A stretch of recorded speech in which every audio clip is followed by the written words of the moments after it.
to the DC Gangs pull list. Yay! And today we're going to be taking a look at the DC history, the Dakota Incident.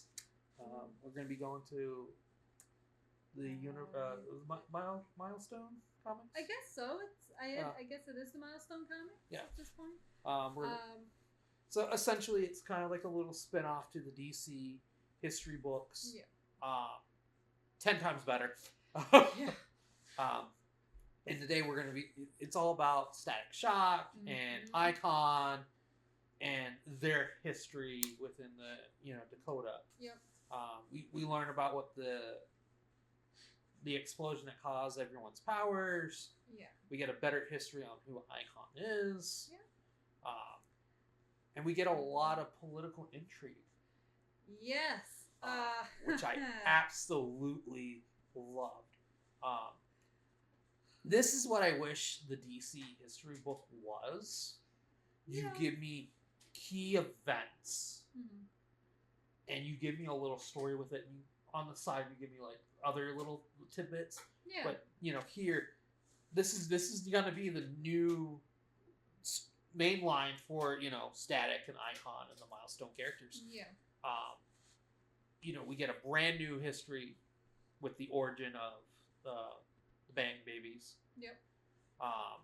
We learn more about Lex Luthor and his presidency. President Lex Luthor. Yeah. And how he works with the Justice League and how he works with. Yeah. We get a new Suicide Squad. Yep. Or an old Suicide Squad. But the big thing I really loved was Black Lightning. Yeah. And him being the head of education. Which is nice. But it's like the whole issue was great. Yeah. It was good. Really makes you hate Lex Luthor though. which is a good thing. Yes, it's a good thing. It's supposed to be doing that. Yeah. And unfortunately the Justice League in it were like, I'm sorry, we can't do anything. Yeah. We can't, we can help, we're helping you. But we really can't be interfering. Yeah. And in the end, Lex Luthor's like, oh, if you just sign here, and everyone's like, oh, God. And then you see Static's reaction to it too, and I'm just like, oh man, I really hate Lex Luthor for doing this. And it's interesting because it's just like they were caught in a rock and a hard place. So it's just like, yeah, it's unfortunate. Yeah. But before that, the whole thing is that Icon got essentially framed for murder. Yeah. And he knew it was coming. Yeah. And he's like, okay, we got to prepare ourselves. We got to protect our city and everything. And Amanda Waller sends the Suicide Squad in. Yeah. Which was really great. Especially with the Bronze Tiger stuff. Bronze Tiger, and then there was Bronze Tiger, Captain Boomerang, and Deadshot. Bronze Tiger was like, am I really on the right side? Yeah. In the end, he kind of switched. Yeah, because he was attacking civilians. Yeah. That wasn't part of the deal. No. And then when Captain Atom showed up, ooh, loved that. I mean, I'm just like. As I was reading, I was just like, hey, look, it's Captain Adam. Captain Adam! Yeah. And I love to see more of him just, working with the government. Yeah. But then Lex Luthor shows up and you're like, okay. Or the Justice League then shows up. Yeah, Justice League, and then in the end, Lex Luthor shows up in his helicopter, the presidential helicopter, because he's the president. And I nothing could ever be good though if he's coming. And I was hurt that Static was not in the room when they were making the deal. No, Static was not in the room. Yeah, he was with Black Lightning, and he's like, everyone's like, why in the hell are you working for Lex Luthor? And he's like, why wouldn't I be? It's like, this is Lex Luthor. Yeah. I gotta know what's going on. I gotta see what I can do to help. Which, fair, but at the same time, it's like, what's your ulterior motive for doing this? You know. I feel like if a Justice Leaguer was able to join the cabinet of Lex Luthor, I would join the cabinet of Lex Luthor. Because again, you want to keep an eye on him. You want to know what he's doing. Yeah. You know, and if you could, someone's got to be the inside man. You got to be the inside man, and more important is that you can see what you can do to change. And you know that was the big thing with him, and he's just like, yeah, nothing's gonna change. Unfortunately, and it was a little disappointing for them because it's just like, Lex Luthor isn't gonna be doing and it was sad how this book ended. It ends on a bad. You know, they bow down to Lex Luthor. Yeah. And then but they make it clear, it's like, we're only bowing down because we what else can we do? Because if we fight, that's gonna look bad on us. Yeah. But if I sign, I can fight another day. Yeah. And then what was her name? I will say this. I did like the point of view. Yeah. Because it wasn't through the point of view of Icon or Static Shock. Because the daughter. Yeah. Of I think Static. No, not Static, but Icon. Because they called her. Yeah, because they called her Uncle Static. Yeah. And she's like living outside of time as she's singing this. She's talking. I'm pretty sure she was talking to her kid about it. Yeah. Who at the time she was pregnant with. Yeah, because they were like outside of time. Yeah. Something weird's going on, which I'm curious to know what that's going on. Yeah, me too. And I feel like we're gonna get to know what's going on at some point. But a little bit at a time. Yeah. And to see Static's reaction to the whole thing, it's like, ooh, yeah. And I just love seeing Static.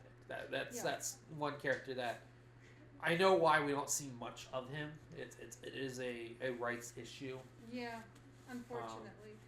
I think now that unfortunately Duffy has passed away, I think they're able to do a lot more with Static. Yes, and honestly, they have that. If you've been reading the Static Batman Beyond comic, that's really good. It's an older Static, but it's still our Static. Yeah. You know, and I'm like, oh, this is really good, and it's been forever since we've seen Static shot in something. But just seeing him open that door and seeing him sign, that was heartbreaking. I thought it was heartbreaking for him to not be in the room. Yeah, and then again, the Justice League were just like, we can't do anything. We can't interfere. Yeah. We cannot do anything. We have to follow what Lex Luthor says and does. Because if we go behind Lex Luthor, then we are above the law. And yeah. That looks bad on us. Yeah, and Lex might, put them away. Yeah. And it's just, it's an unfortunate thing to see. It's not a happy story. Yeah. But I'm curious to know if there's going to be another issue. I am curious too. Yeah. Because they say issue 1, but it ends. Yeah. I mean, it doesn't really end with like there's going to be a part 2. No, it could just be one of those issues where it says issue 1. Like, you know how sometimes one-shots just have the number 1 on it? Yeah. It could just be like that, where it's not saying it's a one-shot. But there's so much to tell. Yeah. There is so much. You just got the events that happen after. How are they going to stand up to Lex Luthor? That to me could be a really cool concept. I would like to see a new real origin with Static. Yeah, that'd be nice. Give me more on Icon. I mean, this is a character that I didn't grow up on, and Yeah. I'm really enjoying what I'm reading. I would love to know more about his family. Yeah, totally. As you can tell, I'm not saying their names because I don't remember their names, but if I read a second issue or a third issue, and eventually I'm gonna get there. Eventually I'll get there. Yeah. Know their names. Yeah. But no, yeah, there's more to this. Yeah. Than what's in the story, and I'm like, I would love to read more of it if there is more, but I guess we'll see if we see gives us another issue. Yeah. But like I said, I give this book a 9. This was, like I said, this is what I wanted the DC history book to be. Yeah. Like, you give me key events that you're rewriting. Yeah. And then maybe on the sides you can give me like more information on the, these characters that are there. I give it a 9.6. Again, for the same reasons. But it's, again, not happy ending. Yeah. Definitely very very gloomy. But we get a brand new origin for these characters, so new readers can get in. This is a great place for readers to definitely get to know these characters. Definitely. This is, like I said, I give this book an A. Mm-hmm. It's a highly recommended book. Yeah, this is something that I'm going to sit here and be like, this could be the book, one of the books that I will recommend at the end of the year. Yeah. Like if a customer comes up to the counter, just slide in front of them and be like, oh, you should check this book out. Get this with your Jar Jar Binks book. It's